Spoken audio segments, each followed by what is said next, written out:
The following is a paid program and does not necessarily reflect the views of WSIC.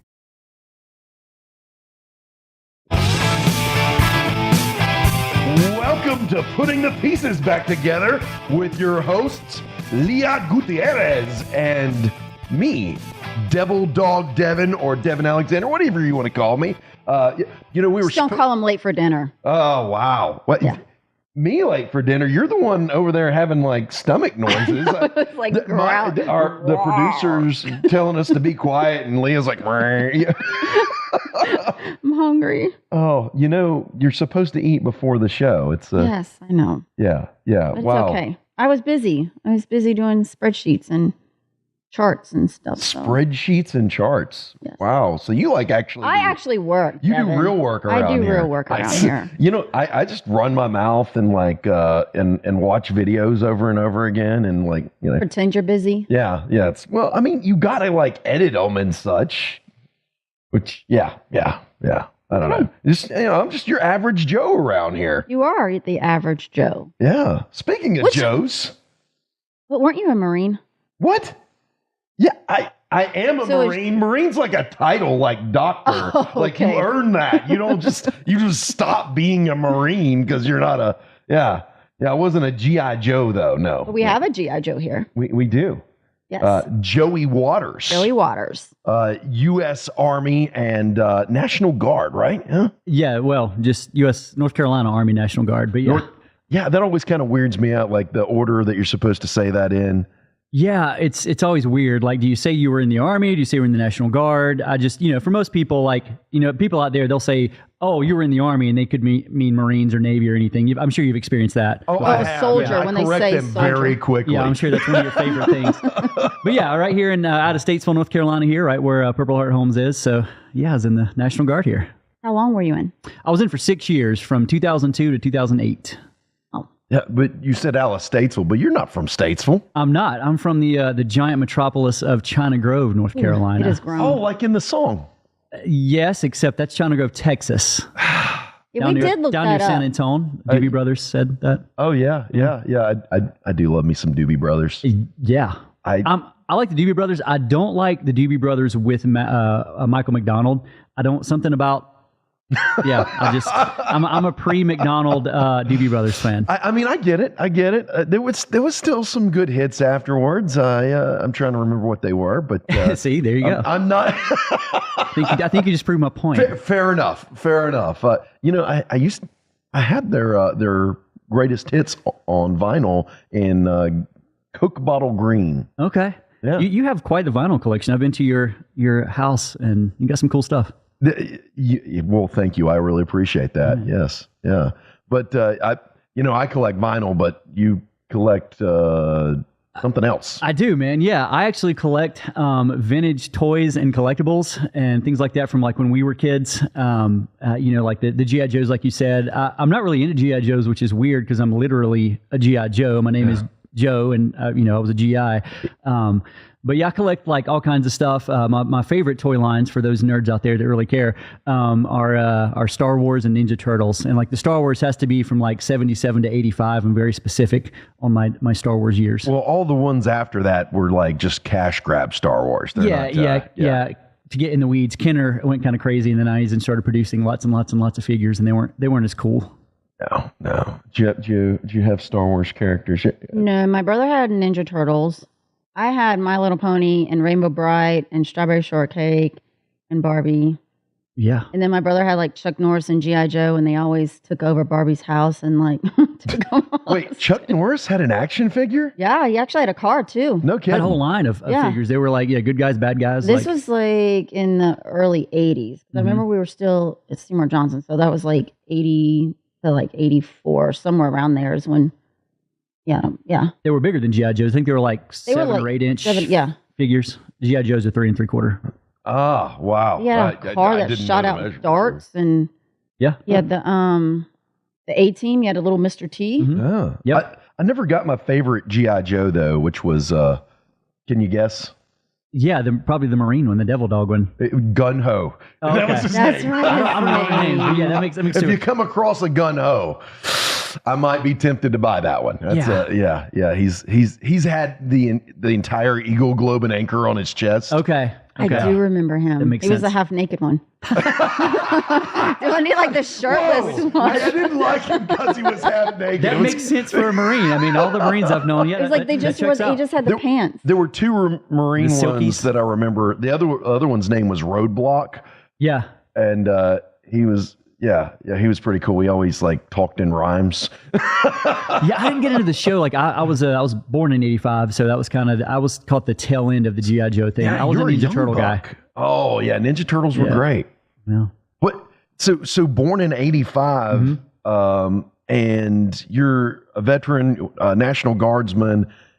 I understand that you went over to the sandbox and you were like the youngest guy there, right? I did, yeah. I graduated South Iran High School in May of '03, and then basic training at Fort Sill, Oklahoma, home of the U.S. Army Field Artillery. And I was there from August to December of '03, and then February '04, I was on a plane to the desert. Holy smoke. So what made you want to go into the Army to begin with? Yeah, that's a great question. What first kind of piqued my interest was my stepsister was actually in ROTC when I was a kid, and I thought that was the coolest thing. I remember seeing the kids in their uniforms with they looked like General Patton, of course, with all their little ribbons and stuff, and that was the coolest thing to me. And so when I was still in middle school, I actually wanted to go into ROTC, and I did in high school. And obviously, I started high school in '99 and went through '03. So obviously, September 11th happened when I was in high school, and that I'm sure you guys remember just the swell of patriotism and everything that went on. And so most all of me and my friends joined. I had guys that joined the 82nd, guys that joined Special Forces, guys that were Marines, really good friends of mine, and we all deployed. Some of us several times.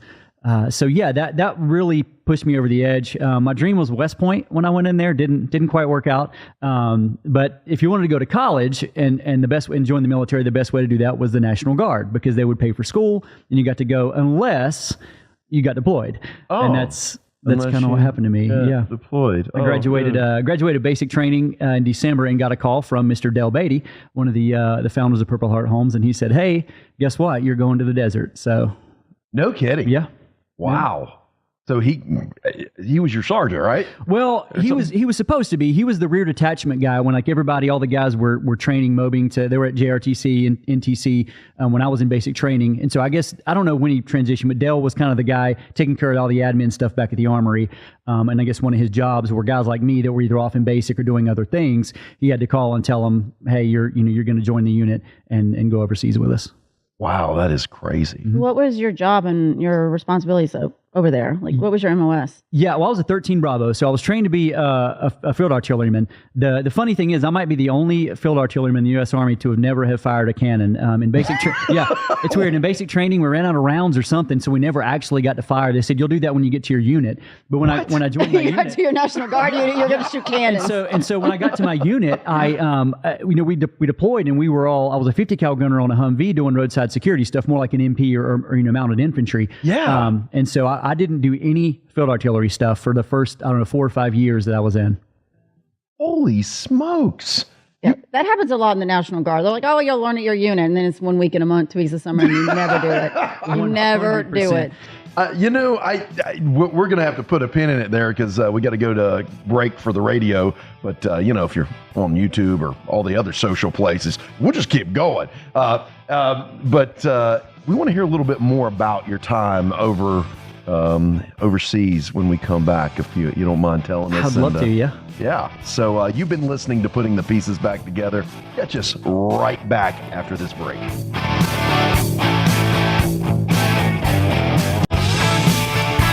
And welcome back to Putting the Pieces Back Together. You are listening to Leah and Devin, and I am struggling with the intro, or the, again, struggling. I like Second it. segment, I yeah. like the two. Yeah. Oh, I like being put on the spot. Yeah, that's awesome. Thanks. Yeah. It's great. Okay, take it over. I'm just kidding. So when we left, you were talking about... Gonna make this the Devin show. Wow, man. Well, because Devin is always like, no, he's always like, you need to start taking more of an approach and start talking more and da-da-da. And here I am. But what? That doesn't sound like me. I'm fun loving. You are. Yeah. I don't get bossy when the radio's not on. Never. No. you're editing photos or videos. Yeah. But anyway, when we left, you were talking about your deployment with Dale and John, right? Yeah. Yep. That was again in February, kind of January of 04 is when we were, they actually, they went to, like I said, JRTC, NTC, for anybody not in the military out there. Those are just big training centers that if you're going to deploy or different things, you kind of go and do big, huge operations with, all the different vehicles and everything over miles and miles. You can kind of put all that together. Right. Like NTC is in California, so it gives you the perspective of what it was going to look like. It's in the Mojave Desert, so it gives you the perspective of what's going to look like in Iraq or Afghanistan. What is those initials? National Training Center. Yeah. National Training. And then Joint JTC Readiness Training Center is in JRTC. Fort Polk, Louisiana. Yep, that's it. The swampland of the Which South. prepares you for the desert, going to the swamp. So, I don't know. Good job, Army. All Marine bases are already in like places that are sandy, so they're just like, yeah, you guys got this. Yeah, they're already in places you don't want to go. So, Yeah. So when you makes you were in the second rush, or were you in the first No. rush of the invasion? Well, we were. I guess it was definitely OIF2, Operation Iraqi Okay. Freedom 2. So yeah, we were kind of.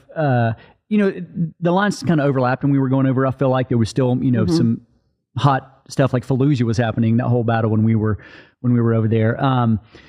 But yeah, so I got tasked because I hadn't gone to NTC, JRTC. I got put in like a mishmash platoon of just a bunch of different soldiers in kind of the same way. Either they had gotten a medical hold or something, or just finished basic. And they threw us in there and said, hey, you got to, do these tasks, which are like checking the blocks, which looking back on it was kind of a joke. I mean, it's like, hey, go through these courses, do it in 2 or 3 weeks, what your unit spent months doing. And we'll say you're prepared to go to war. So I was doing that. And actually, and we stayed in the old war, if you've ever been to Fort Bragg, the old World War II barracks, which is kind of cool because you think about the history of those, those guys trained to go over to, Bastogne, the Ardennes Forest, and, Battle of the Bulge, all that kind of stuff. And we were training in those same barracks. So it's just really cool, the history of that. And again, to prepare you to go to the desert, it was, Fayetteville, North Carolina in January. So we're talking ice on the, the ground, snow. It's cold. Right. Yeah. And so, so I got to go to my, I joined up with the unit. Dale actually came and got me, Dale Beatty, like the night we were supposed to fly out. The way the military works, obviously, it was 2 or 3 more days before we flew out. But he came and got me and said, hey, you're going to come with us and fly out with us is when we go initially over there in February. No kidding. Yep. From like the really cold Fayetteville, North Carolina to the deserts of Iraq. So when you went, what was it like a culture? I mean, obviously it's a culture shock, but I mean, like, what was your first like initial reaction to going through? Because is that like the first time you've left home other than basic? No, I mean, I'd done a couple trips. Like I had gone to, in high school, I did a camp where I went to like Washington, D.C. and got to see all the stuff. So I'd done stuff like that. Yeah, as far same as thing, basically. Well, depending on your opinion, it could be. But no, that was definitely the first time I'd ever done anything. Like I'd never been on like a mission trip or anything out of the country. That was the first time definitely out of the country for me. It's definitely culture shock. I mean, nothing truly prepares you for that, and especially coming from the woods of North Carolina, where I'm from, to Iraq. It's a culture shock. I remember one time, when we were over there, we would have Iraqi nationals that had lived there obviously their entire life in the desert. They would, and that's where our base was. Definitely just kind of desert, not a whole lot around there. But this kid, it was a story about our chaplain was telling us. He was from Kentucky, and he had a picture of like the Blue Ridge Mountains, beautiful pine trees, just whatever, maybe from a magazine up on his wall. He said the kid, one of the contractors, came in there and was just staring at this picture and could not believe that was an actual place that people lived. So no kidding. He was like, he's like, what is that? The chaplain was like, that's where I'm from. And so just like it would be a culture shock for them, it's definitely a culture shock to go over there, and just obviously a different environment. I mean, you're all of a sudden you have a rank structure, and you have all these people you have to listen to and deal with every single day that, it's just a different thing than you've ever experienced before, especially as a high school student. Wow. Yeah. That's gotta be just, I can't imagine coming straight out of high school, because I was in when 9/11 happened. I had a little bit of a build up, and it was, so I'd already been in the Marine Corps for about a year, but right out the cannon, or the. That's actually good. Yeah, Way to go with that. That's good. I'm glad you said cannon because that gives me a good segue to say, yeah, it's funny over there. I'm actually glad we didn't take guns, as we say in the artillery world. When you say gun in artillery world, you're talking about the big cannons, the artillery pieces, the howitzers. So we didn't take howitzers. Our unit didn't. Like I said, I was myself, Dale, John, all the guys kind of in our unit. We were just doing convoy security stuff, looking for IEDs, and I'm glad because when you're on an artillery piece, like in war, you basically go to a place and you kind of sit there. In Iraq, you sit in the desert and you wait for somebody to say, hey, we need artillery rounds, and then you fire them. But other than that, you're just kind of hanging out. And I'm glad I didn't have to just go sit on a cannon in the middle of the desert. Well, you wouldn't have known how. You didn't really get any training on that. That's very true. Yeah, good point there, Devil Dog. Yeah. You know, I make one every now and then. Yeah. That's, I know we don't have to like talk about the incident, but if you, for those of you who don't know, Joey was one of 4 people in the Humvee when it was hit with 2 anti-tank mines. Well, I wasn't in the Humvee. You weren't in the Humvee. No, I was on the convoy. You were on the convoy. Yeah. I apologize. Yeah. But Joey was there the day that John Galena and Dale Beatty were hit.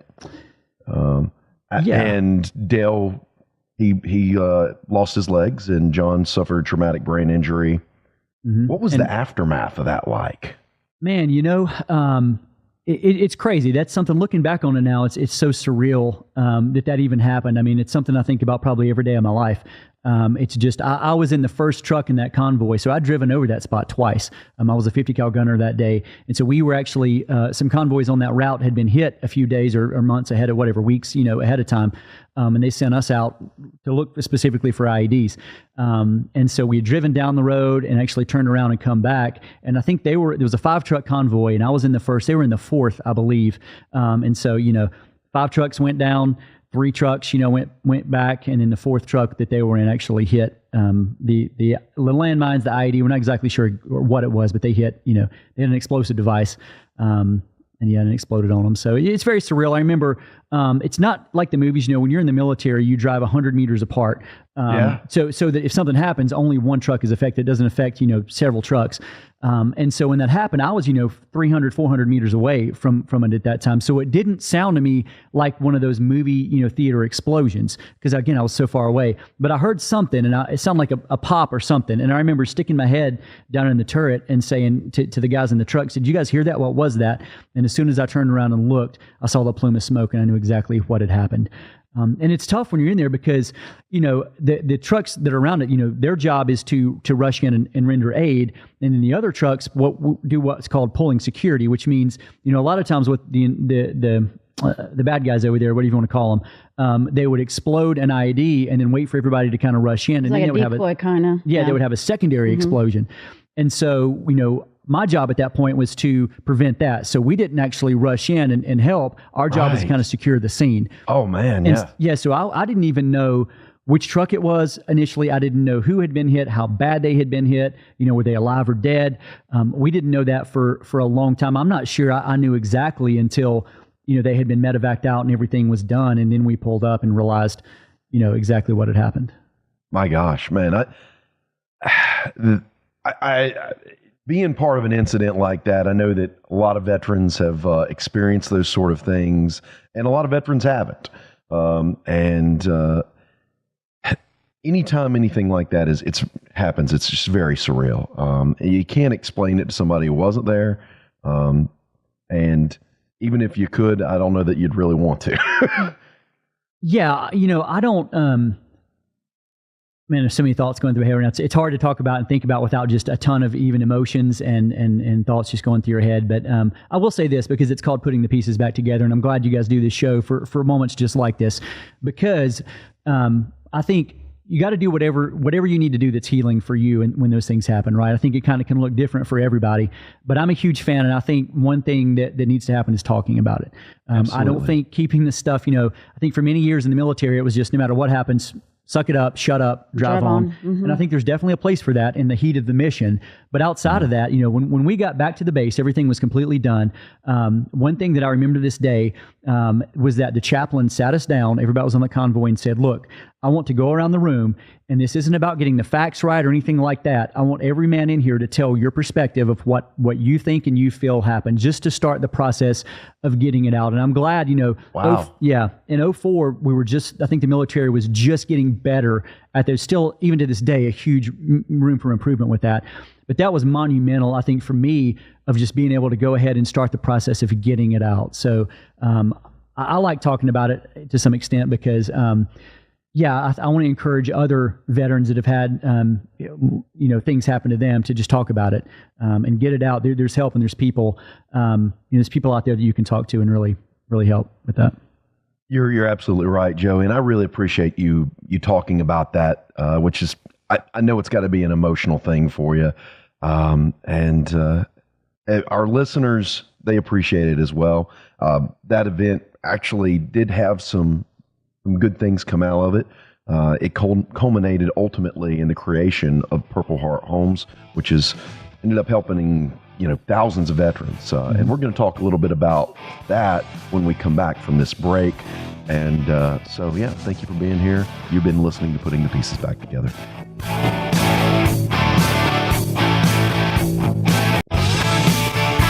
Welcome back. You are listening to Putting the Pieces Back Together. Is that more excited, Devin? Oh, yeah. Yeah? I did better, didn't I? Yeah. That was great. I'm getting better. Brought to you by Purple Heart Homes.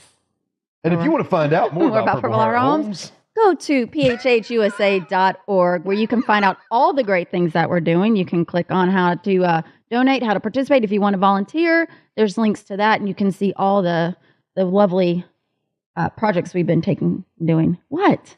Why are you I'm looking at listening. me? I'm like, I'm hanging on your every word. I don't think you're helping, Devin. No. I'm not. What am I supposed to do when I'm not talking? Like, I'm supposed to look and listen to the person who's talking. It's just weird. You make eye contact. Are you not supposed to make eye contact? Wow. Wow. But I want to get a little back to sorry being serious again. But I know that this obviously was traumatic that happened to you, and you talk about veterans talking about it. And I think some of the things, because I still struggle talking about what happened, and I think the reason being is that you don't want to relive what happened. Right. But I have found that talking about it, I'm not alone. Like, my feelings are valid. That what I'm going through is out, the anger, the grief, the hurt. It's all valid because, it's just, I hate to say, like, when you're in the military, you're institutionalized. And so some people don't understand that. And so when you come away from that, it's like you have no idea what to do or how to cope or how to, like, live day-to-day life, and anything that's traumatic or whatever. But I do think talking about it. But I also want to know, like, what have you done that has helped you cope with the transition of going from military back to civilian? Like, what are the things that you have done? Yeah, that's a great question. I love what you said about talking about it and finding those. You touched on people that kind of understand and validate those two. I think finding people that are safe to talk to about it, for one. When I say talking about it, I don't mean just going blabbing it necessarily to anybody. Right, yeah. But I think finding people, fellow veterans, are an amazing place to start because, like you said, it is an institution that really you can only fully understand when you've been in it, right? Right. And I think finding those people, that's step one. That's something I have done. I had, being in the National Guard, you have the luxury, or whatever you want to call it, the benefit of still having all those, men that you deployed with right there with you, right? Like, they were in the same town. And so having those guys around and being able to talk to each other about it, because in the active duty, sometimes you get switched around. You may never see those guys that much again, or definitely on a day-to-day basis. So, talking to the guys that were in the unit and having those friendships to this day. Again, I've got people I've been friends with for 20 years now, so that's helped. I'm not afraid to say it. I think going to counseling, I've done that. And I'm a huge fan and advocate of that. I think any veteran and every veteran out there, heck, I think every adult, I think it's almost impossible to get to adulthood in this life, without some trauma. So, but especially veterans that have been through stuff, please, there's help. There's professionals out there that can help you with it. And, when I first thought about therapy or counseling or whatever you want to call it, I thought it was all ethereal, like pie in the sky. Kumbaya Yeah, we're going to just talk about our feelings. And I think there is some of that. We are humans. Part of us is having feelings. But I got some concrete steps of how to, like when the anxiety. I remember one time when I first came back, when I was on a convoy, doing convoy security stuff that whole year. And when we were over there, like we don't have other cars around us. Like that's just because they would use IEDs and stuff and drive into you. But so when I got back to the U.S., I remember being stuck in Kannapolis, North Carolina. I was in traffic one day and there were trucks all around me. And that's the first time I'd been stuck in traffic like that. Yeah. My mom was in the car with me and I remember gripping the steering wheel and just being like, Mom, I can still feel it to this day. I remember gripping the steering wheel and saying, Mom, I don't like this. And I just didn't like it. That being in Walmart bothered me, especially. And it's weird to say, it wasn't the people all around. It was all the people around. I didn't have a gun on me. Like not having that, it's a weird thing, but just, but again, counseling therapy helped me give me concrete, things to do when those things happen. Like, there's a thing called grounding where you can like look at things that are, buildings or big telephone poles or big trees that are actually in the ground. The 5 things you can see, 5 things you can hear, 5 things you can taste, all those kind of things that can pull you back into the present. They're actually real things you can do, practical things to help you with your anxiety, with your hurt, with all those things that you're going through. Yeah. And, if you're out there and you're listening or watching this, if you're struggling, please reach out to somebody, reach out to a friend. There's so many organizations out there that want to help you out. So, directly want to just say that to anybody. And it doesn't have to be because you're a veteran. I mean, everybody experiences trauma. Trauma is not a unique experience to veterans. So please, if you're struggling, get some help. It's okay. Mm-hmm. It doesn't make you any less of an adult, any less of a man or a woman. It's okay. So let's get back to you, Joey. Sure. And so you were over there for how long? How long did you spend over? We were over there for right at a year. I think maybe like a month or two less. We left. We actually swiped our cards in Kuwait on February 25th, February 29th. It was a leap year, so February 29th, 2004. We landed in Kuwait, and then I think I flew out of Kuwait in like early January 2005. You said swipe your cards. What do you mean? Sorry. Yeah, sorry. I don't know what that is. Sorry, not his passport or green card. Start talking to some veterans, and I get all veteran speak. When you swipe, you literally swipe your ID card when you land to say, I don't know. I guess it has to do with. It's a manifest. It lets them know that you're. Oh, see, we didn't do that. Like they're just like the Marines go. We have get out there. We have X amount of Marines. How many Marines do you have? We don't know. We don't know. There's one around every corner. You'll find one. It might have been because I went in the first deployment over there. I don't know. I mean, they've advanced the technology. When I was in boot camp, that was the first time I'd ever seen the smart chips that you got on your credit cards. Those were fancy. Yeah, I remember those. Yeah. So when your first ID card probably had that, right? No, my first ID card did not. Sorry, what my ID card was typed on a typewriter. That was my first one was too. Okay, I was in the last wave to get those. Yeah. Are you serious? Oh, yeah. Yep. I think that was the National Guard using old technology. that was because I joined in '96 and I joined like right on the cusp of ending the we were getting out of the BDUs. Yeah, it was and early going 2000s. into So actually, might have been typed on the card. Now as I think about it, and then it was like in the plastic. Yes. Mm-hmm. Yeah. Okay. Like the old school license and everything. Yeah, because I got in like when they were getting rid of the OD greens going into the. I didn't mean to go on that tangent. Sorry. I just never heard anybody say swiping their card. That's crazy. The good thing was like if you're in country or in any combat zone for like the last day of the month, you get that entire month worth of combat pay. And that's one good thing about us in swiping on the 29th of February. I know one time we were traveling in the ocean. We went below the equator, so we got extra sea pay or something. I don't remember what it was. Oh, tax free. I think. Yeah. I have no idea. Nice. Yeah. So you were over there for a while, and then you started transitioning back. After how long were you in? Yeah. So I was in. Again, I was in for 6 years, but other than that deployment, I was I just did my National Guard, which is your 1 week in a month, 2 weeks during the summer, which is great. I recommend it to anybody that again is looking to maybe go to college or other things like that. It's a great option. You can still do those things in life and still get your military experience. But yeah, I did that for 6 years and then got out and did a bunch of different stuff. I actually ended up moving to Austin, Texas, Hook'em Horns, and yeah, to throw that in there, and then. I was actually a kids pastor for about 6 years, working with elementary age kids. What? Yeah, did that. Did the skits and the Bible stories and stuff. The parents would drop them off, and we would do that for an hour or so, and then send them back to their parents. But that was a lot of fun in Texas. And I was actually a musician for a number of years out there doing weddings and doing some 90s country stuff. 90s country stuff. That's why when I'm always like singing these rock songs and stuff, you're just like, yeah, I don't know, man. Yeah, man, I'm a country boy. Oh, yeah. Oh, my dog didn't die, and it's if you play a country song backwards, all that stuff, your dog comes back, your trailer gets built back, your wife comes back. Yeah, I'm gonna have to try that. We'll see what happens. Yeah, just play it backwards. Yeah. Well, we've got just about 30 seconds left. When we get back from this break, we're going to talk a little bit about how you start off when Purple Heart Homes was young, and what you're doing now. I know we talked about it in the beginning, but we want to make sure that people can find you after this show. And speaking of finding things, phhusa.org, you can find out more about Purple Heart Homes and all the great work we're doing for veterans.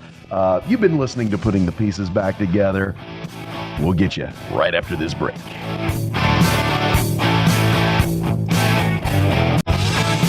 And welcome back to Putting the Pieces Back Together. You are listening to Joey Waters, right? Please say I said your name right. You did. Yeah. Oh, thank goodness, because I messed it up a couple times ago. Corey. It was Corey. I heard about Our guest, last Chad week's guest. Lale. Yeah, Chad Lale. I kept calling him Cody. Cody. Oh, yeah. Again, Gosh, I'm sorry, we were all in the Chad. military. We've been called way worse. Way worse. Oh, yeah. It's, most of those things are not radio No, friendly. we will not be sharing the things we've been called on this podcast. But I'm Join gonna us on take YouTube after. No. Yeah, absolutely. We'll count down a down our list. favorite. Top 10 military insults. Negative. yeah. Oh, Negative. man. My mother will hear the show, and I don't want my mother hearing some of those things. I know. I say the same thing. I'm like, oh, my mom will probably listen, so she doesn't need to know what I did. Yeah. Yeah, they also. But anyway, when we left, I'm going to take back over, Devin. So. Oh, yeah, you go ahead. I'm Thank so you. sorry. So sorry. That when we left right before the break, we were talking about how you were part of the infancy of Purple Heart Homes. So how did you get involved with that? Yeah, and I'm glad you brought that up because one of the things I had this kind of revelation a few months ago, or maybe a couple of years ago, when I was thinking about this of what John and Dell did with this organization. I don't know if many people know. Hopefully, they know the story of Purple Heart Homes, but it was just the town of Statesville kind of rallied around Dell and basically built him a home when he got back. And I think it happened, John can correct me later if I'm wrong, but I think they were basically looking around and saw a lot of like veterans that needed, now wait a minute, these guys that are helping us basically need help themselves. And so that's kind of what happened. Purple Heart Homes was sort of born out of that. I think it just started like with a couple of dudes building some wheelchair ramps here and there, and then it kind of grew into this organization. And one thing that hit me about that is that I think I took for granted that John and Dell just had to start this organization, right? They of course they did. Well, no, I mean, they could have just sat back and said, look, I did my service. I did my time. I'm good. I'm just going to go retire somewhere or do whatever else, and that would have been fine, I guess. But I think it's amazing that they said, you know what, no matter, or in spite of what happened to us, we want to take those negative things and turn it into a positive. And just like you said, the thousands now of veterans that have been helped through Purple Heart Homes. I think it's amazing that they took that negative event and created something so positive out of it. That's very well said. And that's a good summation of how this organization started. And I appreciate you saying that. No, when you were working with them early on, what were you doing? So I wasn't really early on. I only worked here during the pandemic, like a couple years ago. The pandemic. There's a word. Those times. The time that you're not allowed to say on the interview. I mean, on the internet, or they like block your videos. Oh, should I? Okay. You can re-edit this. And in previous times when I worked here, it was only a couple years ago. Oh, yeah. But I was actually the volunteer coordinator when I worked here and loved it. I actually ended up moving back to Austin, Texas is the only reason I left. It was great. I got to take groups of people that wanted to learn how they could serve veterans, maybe you have a corporate group and you say, hey, we'd love to spend our time on a Saturday or something, or any day of the week, really, coming out and helping veterans. And this organization's a great way to do that. You don't have to be a construction person or anything like that. I'm not a construction guy, and I was the volunteer coordinator of it all. But it was a lot of fun coming out and building a wheelchair ramp or whatever it is. And the great thing about our organization, Purple Heart Homes, is I say our, I guess y'all's, but I feel like I'm a part of it. No, you're part of it. Of course you So are. the great thing about our organization is that you get to, a lot of times anyway, you get to actually see the veteran you're helping. It's not like just, we love the monetary donations and all that kind of stuff, but it's really cool that you actually get to see the difference you're making. You get to see the look on that face of the veteran when you've been out there all day, and you get to see, hey, here's this wheelchair ramp or whatever we built for you, and the veteran is so appreciative. So that's an amazing reason why you should volunteer for Purple Heart I don't Homes. want to take someone's story, but there was an incident where they built a ramp, and this was a couple of months ago, where the veteran actually got out of his house for the first time in like 5 years with like not needing assistance. And just like seeing that and hearing that reaction of like freedom. I would absolutely probably be crying like a little girl had I seen that. Yeah. That's you don't- there's why a we do it, reaction. right? That's it right there. That is the reason. I mean, I think I underestimate just the life change because there were several people. Yeah, I was part of that team that did a lot of wheelchair ramps when I worked here. And yeah, you don't realize the impact. Yes. And you don't realize how stuff we take for granted. 100%. Most folks, they get up every morning, brush their teeth, walk out to their kitchen, make a coffee, get in the car and drive to work. And there are so many veterans that can't do that for whatever reason. I think about Del Beatty. I mean, when he came back, Del and I would run through the desert, like, when we were doing PT and stuff before he got hurt. I mean, he was like, 6'1" or 2". He's a tall guy, taller than me. But when he came back, he's missing his legs, and he has to relearn, like you said, driving, getting in your car, even reaching the cabinets in his bathroom or whatever, his kitchen. He couldn't do that anymore. So yeah, when you lose a limb or anything like that, have a traumatic brain injury and can't do certain things, yeah, like you said, you take for granted. We take for granted those things. So, absolutely. And it's not just mobility itself that affects it. I mean, having a leaky roof and not knowing how to deal with it, or not having the ability to deal with it mentally. And I think the thing with veterans is that we're also afraid to like reach out and ask for help. Oh my gosh, yes. So, yep. Because you just feel like that you just, I wouldn't say not deserving, but I mean, as veterans and the heart that we have for helping and serving others, we just want to give it to someone else. Like we don't feel that we need it. Right. We actually had a veteran in Virginia that helped start the Virginia chapter, and this guy is like on every project, first thing there, last one out. Dude's living in a shed. Yeah, like on some property that him and his wife are living in the shed, and he's out there helping veterans every day. It's crazy. But yeah, we're definitely working on getting him some help as well. That's awesome. Yeah. So we've got about 5 minutes left in the show, and we would be greatly what's the word? I'm not very articulate. I'm not smart.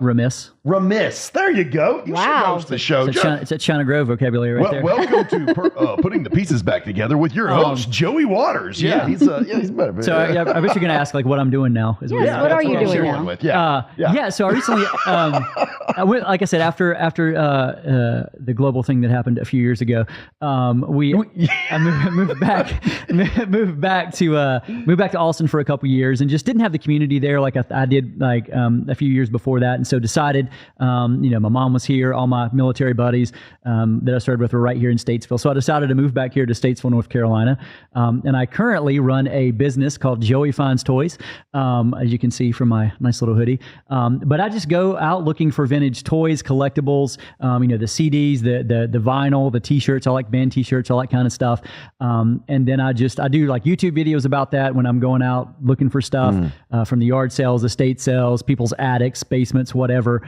And then, I do videos about that and collect myself, and also buy, sell, and trade, all that kind of stuff. Wow. So that's what you were talking about in the beginning. We were talking about the collection of the toys, but it's not just collection for you. It is a bit of a business. It is a business. Yeah. I wish I could get to the point where I could just collect for fun, right? And that would somehow pay the bills. But my landlord doesn't seem to like that. He likes, getting paid. I've tried to pay him in, GI Joes before, and he doesn't work right. No. But yeah, it's just been fun. And I think, kind of tie it back into the putting the pieces back together. It's something I'm interested in, right? It's a hobby that I can get into. And it's cathartic a little bit. That nostalgia kick you get when you find something that you haven't seen since you were a kid is really, really cool and kind of can be therapeutic. So it's a little bit of therapy, plastic therapy for me.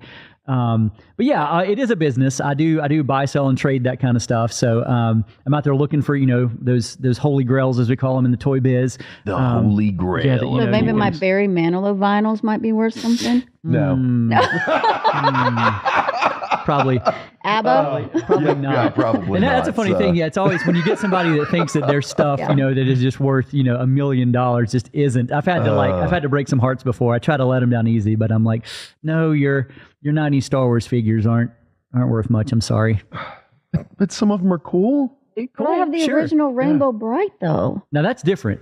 An 80s original Rainbow Bright. That's I think And I've sold one of those before. Yeah. How's the hair on it though? It's good, but I took care of her. Condition really matters. That's another thing. People think, because it's old. Well, but the condition really matters. Yeah. Kind of like us veterans, some of us are all, all broken. Yeah, I'm not in the best condition anymore. But if people want to, they can check me out on YouTube under Joey Finds Toys, all the socials. Reach me at joeyfindstoys@gmail.com.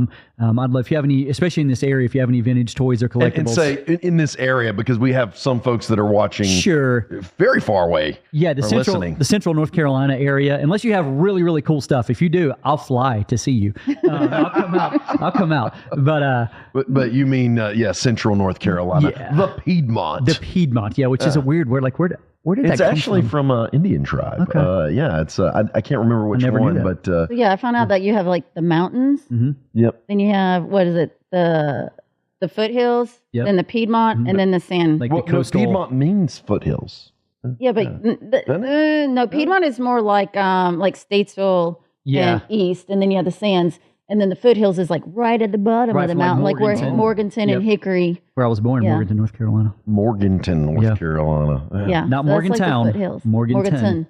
Right. Yeah. And that's why I realized, like, when I moved back here, it was like Ville is not Ville, it's Vol. Statesville, Fayetteville, North Carolina. Cherville.